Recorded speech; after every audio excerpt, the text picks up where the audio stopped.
تعرفوا ان الجنة بتتزين يوم واحد بس في السنة؟ الرسول عليه الصلاة والسلام قال ان الجنة بتتزين يوم واحد في السنة، واليوم دوت هو في دخول شهر رمضان.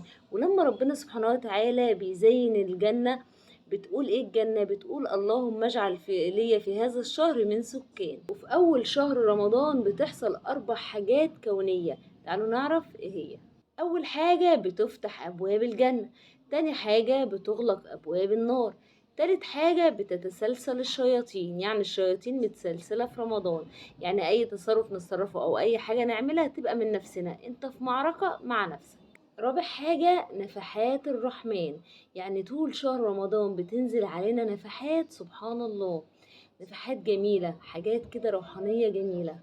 دي بالنسبة للحاجات الكونية اللي بتحصل كده ايه في الكون من عند ربنا. طب بالنسبة لينا احنا ايه النفحات بتاعتنا وايه اللي مفروض نعمله لينا احنا؟ ايه بقى؟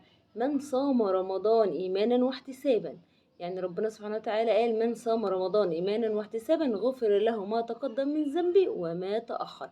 يعني كل الذنوب اللي عملناها السنين اللي فاتت دي ربنا هيغفرها لنا في رمضان لو صمنا رمضان ايمانا واحتسابا. ومن قام رمضان ايمانا واحتسابا غفر له كل ذنوبه. مش كده وبس، ده الرسول عليه الصلاة والسلام قال ومن صلى وراء الإمام، يعني اللي يروح المسجد ويصلي وراء الإمام غفرت له ليلة كاملة. الرسول عليه الصلاة والسلام قال لنا ومن صلى رمضان كله عتقت رقبته من النار. طيب لو انا مقصر ومش قادر اروح اصلي في المسجد طول الوقت، ومش قادر اقوم الليل، ومش قادر اعمل الحاجات دي كلها، اقول خلاص ويأس؟ لا، في ليلة ربنا بيغفر فيها الذنوب برضو، يبقى لسه في فرصة قدامك اللي هي ليلة القدر.